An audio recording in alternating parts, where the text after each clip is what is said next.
Clemson's about to go hard at fall camp. I'm going to talk about that, conference realignment, and a whole lot more on the first ever episode of Sunday Reset on the All Clemson Tigers Football Show.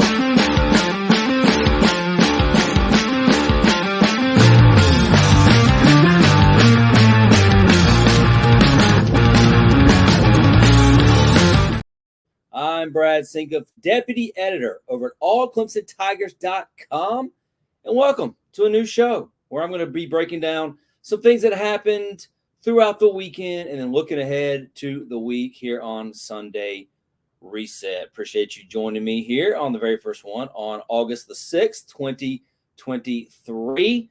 And fall camp about to take a big turn for the Clemson Tigers later on this week. They're still in the acclimation period. They're still in the process where they opened up fall camp on Friday. They got to go 5 practices, getting used to the heat, getting used to the wear and tear, and then they're going to start adding more and more, and they'll have full pads and everything later on this week, and they'll be out there ready to go over at Jervey Meadows. That's when things get real for the Clemson Tigers, when they head over across the street from the nice, spacious, air-conditioned indoor facility, the nice cut grass right outside the door of it. It's beautiful. It looks great. It feels great. And it's wonderful to have. And all colleges and universities, big-time programs, enjoy those things. But Dabo Swinney likes to switch it up a little bit during fall camp. He takes his team across the street. There's this big field called, Jervey Meadows. There's no air conditioning. There's no shade. You're not running from the August heat in the state of South Carolina when you head out to Jervey Meadows. And it's a time for the team to sort of build a certain mentality, a certain toughness about them. Dabo, of course, he played back in the 80s and 90s when, everything was hard. I mean, 2-a-days, 3-a-days, whatever they get away with back then, they certainly did it.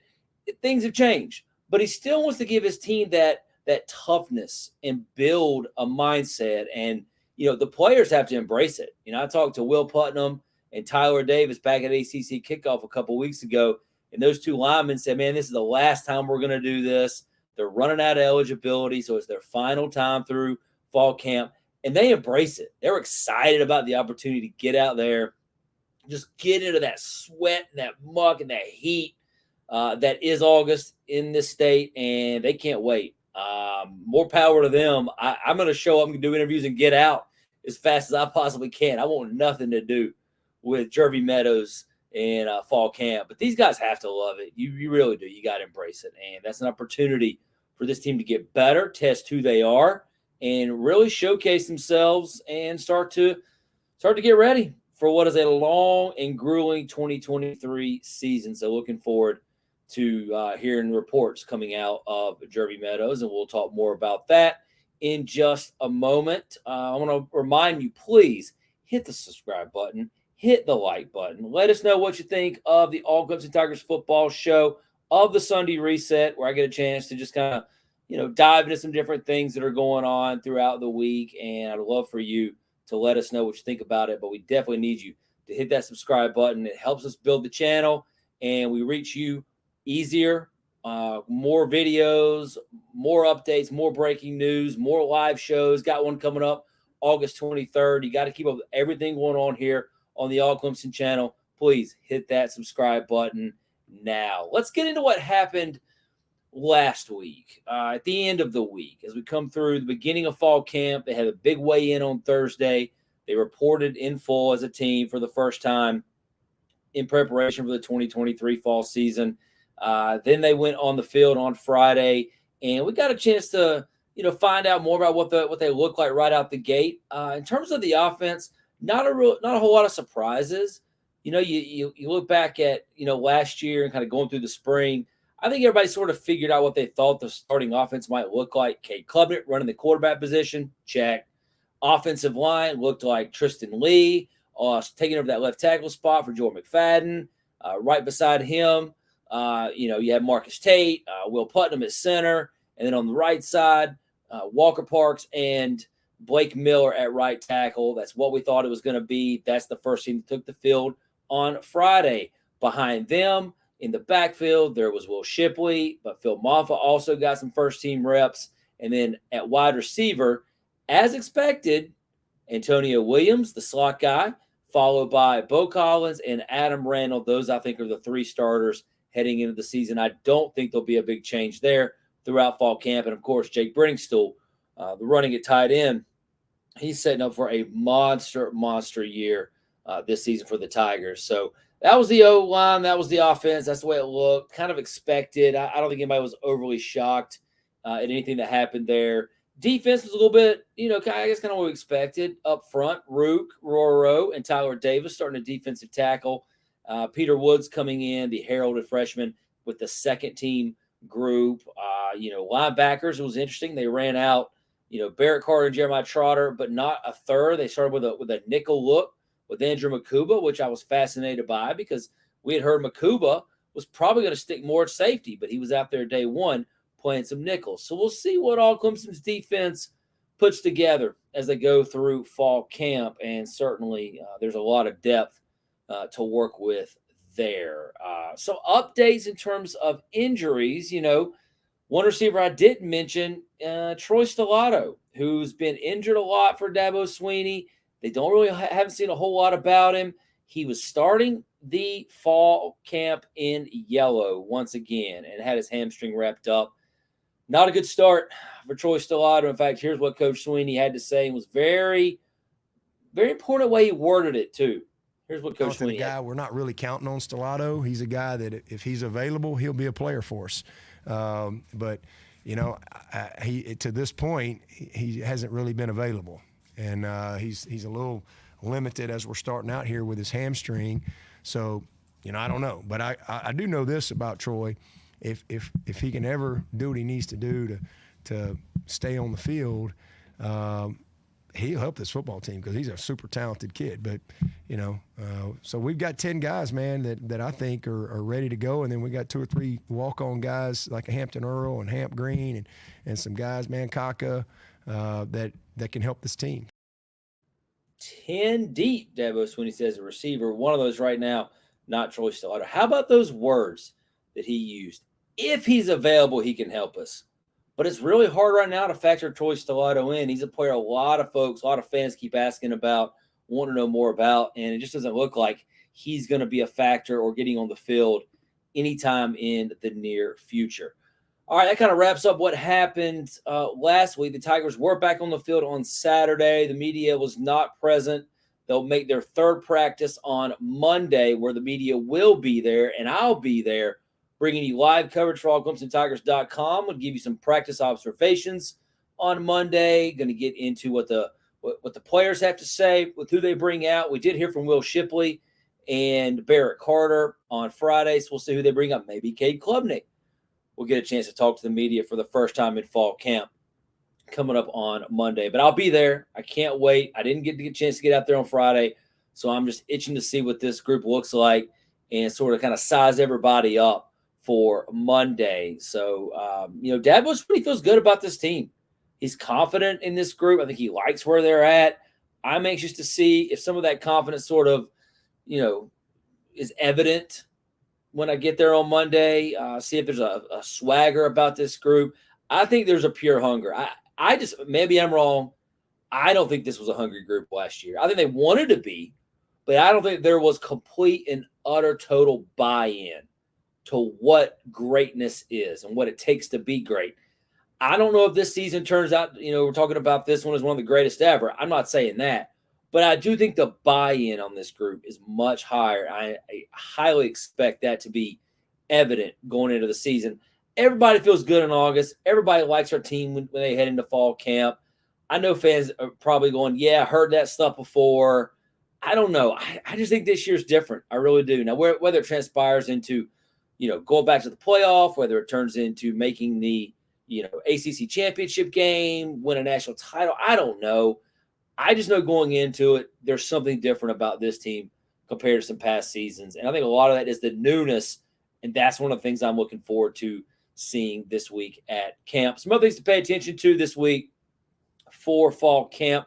The O-line development, I'm going to keep a close eye on that. I'm curious to see, sort of how it builds and works its way up. with the backups. I think those starting five are those starting five. Could somebody press them? Maybe. But I think right now you're looking at a clear 6 and a clear 7. That meaning 2 guys off the bench you're going to get playing time. Mitchell Mays and Colin Sadler. They love Colin Sadler. He got a redshirt year in. Probably could have played if they really needed him to last year. Big hopes for him this year. I expect him to take a big step forward here in 2023. And I think those are the 2 guys they're going to come off the bench. But what about behind them? Ryan Linthicum at center. Where's Harris Sewell, the freshman? Does he find a way to get into the mix early in fall camp? I just want to know how that O-line comes together, gels, and develops. Plus the newcomers. I've talked a little bit about Khalil Barnes, a guy that I heard a lot of conversations about going into the season. He's playing safety right now. I'm curious if he's going to maybe play a little linebacker throughout the fall camp season. So that's something to keep an eye on. And just what they're doing in linebacker in general. Is it a lot of Wade Woodaz in the Sam? Is it more nickel look in that position? Is it 4-2-5? Is it really a 4-3? I know Wesco wants to stay in a 4-man front base, but we'll see how creative they get, especially when I saw XT's weight coming in at 243 pounds. Xavier Thomas, defensive end. Where does he line up? Could they stand him up and do some different things? These are awesome storylines to keep up with going through fall camp this week. Another big storyline that I think everyone is keeping an eye on continuously, conference realignment. Dabo Swinney talked about some of that on Friday, and I thought he had some interesting things to say in terms of his team being at a deficit for years now when it comes to conference inequality. But from my perspective, my job is to take what we got and go beat what they got. And honestly, in my 15 years, there's always been a gap. We've never had the top TV contract, ever. I think from an athletic budget standpoint, I think in my time here at Clemson, we've been somewhere, I think we were 17 this year. We've been somewhere from 17 to 40, depending on the year. He's right. Clemson does not always have the most resources. Now, they've created some of their own resources, right? Some of the deficit there has been equaled out because of IPTE, because of the giving of the fans and the desire to be a great football program. He's won 2 national titles in the conference playoff era. He's been to the playoffs 6 times. He's won the ACC 7 times. But he has always kind of been without some things other schools have. Money doesn't equal success. We know that. We've seen Texas. We've seen Texas A&M. We've watched those schools not rise to greatness during that span, and yet Clemson has been able to do it. So he brings up some good points, but he was quick to mention that the big scheme of things, he understands that you have to have more money, you have to have more resources. And when we're talking 30, 50, $60 million gaps between what Clemson's making and what the rest of the Big Ten and the SEC are pulling in, yeah, that's a big deal. And he understands that, but it's all up to administrators. It's not something that Coach Swinney involves himself in. And that was his whole point was, hey, they work out all that stuff. I just go play, just get my team ready to go play ball and try to win games. One other thing I want to keep an eye on this week is the ACC going to do anything between now and August 15th? And what I mean is, one, we know from reports that the ACC was considering possible expansion. They had a conference call. They were maybe looking into grabbing some of those Pac-12 teams that were available. They're no longer up for grabs because they got picked up. Washington and Oregon headed to the Big Ten. That came out on Friday. And then right after that, you went right into the news that the 2 Arizona schools and Utah are headed to the Big 12. So the whole landscape of college football just got shaken up like boggle. I mean, it's all over the place now. And so now the pieces are going to be put back together. Where does the ACC stand? Is there anything left for them to do? I don't think they explore expansion right now. Maybe there's some talk about that this week, but they're going to have to go group of 5 teams. They're not going to take away Big 12 teams. I don't think. I mean, unless they tried to lure West Virginia away from the Big 12, which West Virginia might take that, but I don't know if the conference is the position they want to do that. But are they okay with playing with a 14-team field when the SEC sitting at 16 coming up here with Oklahoma and Texas joining, and then the Big Ten has increased 4 teams now going to 18, and they may not be done yet either, which of course leads into the conversation I had earlier in the week about Clemson in the Big Ten and where that stands. August 15th is the deadline date that you have to announce you are leaving the ACC, if indeed you can find a way to break your grant of rights, pay the exit fee, and find a new home. That's a lot of work over the course of the next 8 or 9 days. So do I think that happens? Do I think Florida State or Clemson leave? Not yet. Not yet. I think they're going to end up being right where they're at right now. The question is, how does the ACC evolve around that? What do they do to try to keep those 2 teams? And do they eye expansion? Those are things to keep up with as we head into another wild and crazy week. Can we just get to football already? September 4th, the Tigers are on the field against the Duke Blue Devils on Monday night, Labor Day. Can't wait for it. And we'll have all the coverage leading up to that moment and beyond right here on All Clemson channel on YouTube. And make sure you go to allclemsontigers.com as well for news and updates. Again, I'll be at practice tomorrow. Have plenty of observations coming from that. Jason Priester, hopefully we're not 100% sure, but I hope he's going to have Monday Live. He's been under the weather. If he bounces back, we'll have an announcement on Monday Live for you. But that's a great show. And then again, mark your calendars. August 23rd, we're going to be live at Alumni Hall in downtown Clemson for our college football Clemson Tigers preview show. You do not want to miss that. You can catch it here on YouTube. You can catch it on Facebook, Twitter, or X, I should say. You can get it all there too. But we want you to come down and see us at Alumni Hall as well. It is a busy month, a lot going on. I hope you enjoyed the first episode of Sunday Reset. I'll be back again with this show next Sunday to let you know what happened throughout this week and what's coming up next week. Have fun.